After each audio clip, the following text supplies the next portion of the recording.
বজবজের পূজালিতে এক বিজেপি কর্মীকে মারধরের অভিযোগ ওঠে তৃণমূলের বিরুদ্ধে। বিজেপি কর্মী ধীমান মণ্ডলের অভিযোগ, তারা বিজেপির পোস্টার লাগাচ্ছিল।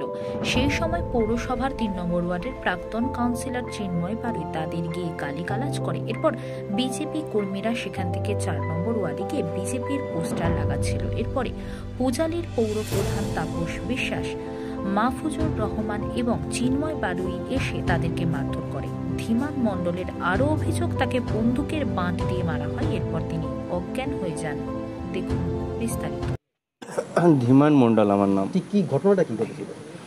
আমরা আজকে পূজালি বজবজ 2 মণ্ডলের সমস্ত জায়গায় পোস্টার করছিলাম এবং ওখানে যে 3 নম্বর ওয়ার্ডের কাউন্সিলর, সে আমাদের ওকে ওয়ার্ডে যখন প্রচার করছিলাম, কি নাম?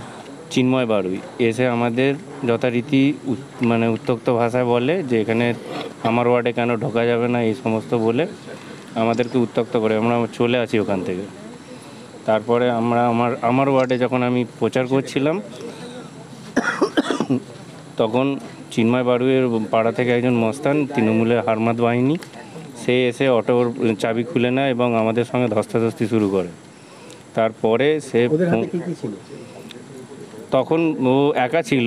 তারপরে ওরা ফোন করতে গাড়িতে করে চেয়ারম্যান তাপস বিশ্বাস, মাফিজুর রহমানের ড্রাইভার মনোজ পাল এবং আরও 10-12 জন সমস্ত লোকজন এসে আমার চিন্ময় বারুইও ছিল, এসে আমাকে যথারীতি মারতে শুরু করে।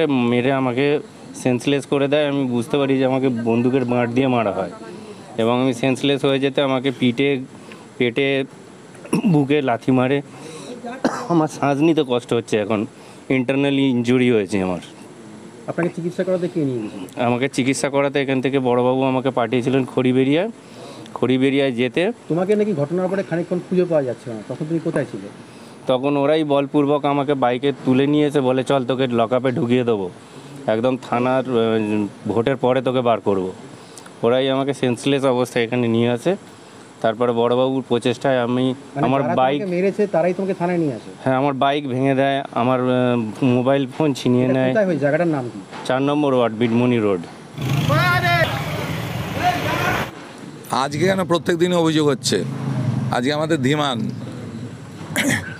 হচ্ছে আমাদের, আমি ওকে মাঝে মাঝে বকি যে তুই এত শান্ত কেন, কে তোকে রাজনীতিতে আসতে বলেছে?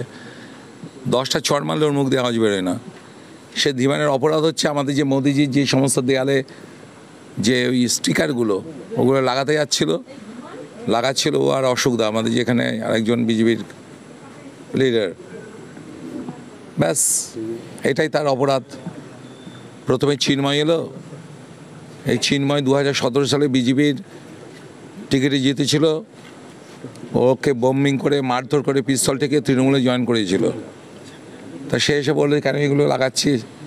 বললো, লাগাচ্ছি, তোমরা লাগাচ্ছ, ঠিক, চলে গেল। তারপরে যে মাফিজুর রহমান, এখানকার তাপসদা, তৃণমূলের সব লিডার, তারা সমস্ত এলো ক্রিমিনাল বাহিনী নিয়ে। একা পেয়েছি ছেলেটাকে।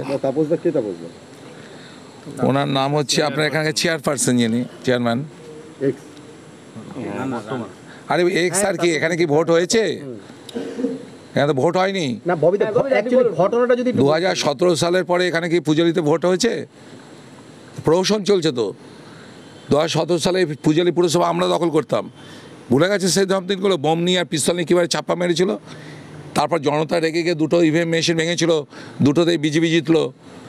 এবং তারপরে তাদেরকে পিস্তল দিয়ে তাদের বাড়িতে বম্বিং করে তাদেরকে আবার তৃণমূলে জয়েন করালো।